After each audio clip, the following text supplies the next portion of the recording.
నమస్తే అండి. ఈరోజు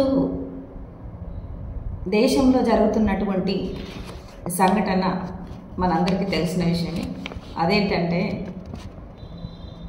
150 కోట్ల మంది ప్రజలను వెధవల చేసిన ఈసీ మోడీ ముఠా ఒక నియోజకవర్గంలో 1,00,000 దొంగ ఓట్లు. ప్రజాస్వామ్యంలో ఎన్నికల వ్యవస్థ దేశంలో నిజంగా చచ్చిపోయింది.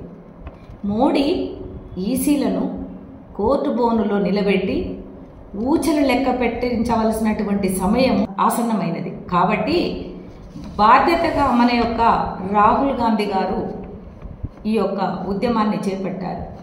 ఒక్క బెంగుళూరు సెంట్రల్ పార్లమెంటు నియోజకవర్గంలో 1,250 దొంగ ఓట్లను సాక్ష్యాధారాలతో బయట పెట్టినటువంటి ఘనత మన రాహుల్ గాంధీ గారు తీసుకున్నారు. ఓటర్ లిస్టులో ఓటర్ కార్డు ఐడితో సహా చూపెడుతూ ఈసీ దుర్మార్గాలన్నీ రాహుల్ గాంధీ ఇవాళ బహిర్గతంగా బయట పెట్టడం జరిగింది. 1,250 ఓట్లు ఒకే ఒక్క నియోజకవర్గంలో. ఇది సాధ్యమా? అసలు ఇలాంటి దుర్మార్గాన్ని నిజంగా ఎంత ప్లాన్తో చేసి ఉంటారు?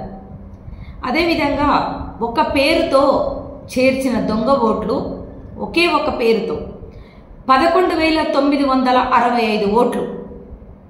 అదేవిధంగా ఫేక్ అడ్రస్లతో మరో 40,000 ఓట్లు, ఒకే అడ్రస్తో 10,452 ఓట్లు, ఇన్వాలిడేటెడ్ ఫోటోల ద్వారా 4,132 ఓట్లు, ఫామ్ 6 ద్వారా 33,000 ఓట్లు వేశారు. ఓటింగు సీసీ ఫుటేజీలను 45 రోజుల్లో ధ్వంసం చేయాలని కేంద్రము ఎన్నికల సంఘం ఎందుకు ఆదేశాలు ఇవ్వవలసి వచ్చింది? మన యొక్క రాహుల్ గాంధీ గారు మన యొక్క రాజ్యాంగాన్ని, ప్రజాస్వామ్యాన్ని కాపాడే ప్రయత్నం కూడా చేస్తూ ఉన్నారు.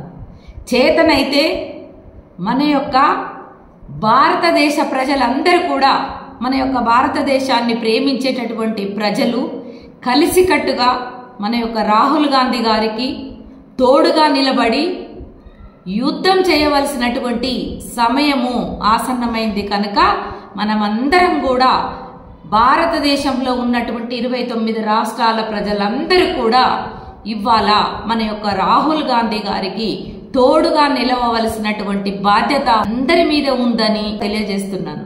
కాబట్టి భారత రాష్ట్ర ప్రజలందరూ కూడా మన యొక్క రాహుల్ గాంధీ గారికి తోడుగా మనము వెంట ఉండి ఎంతవరకైనా మనము పోరాటం చేయాలి. సో నమస్తే.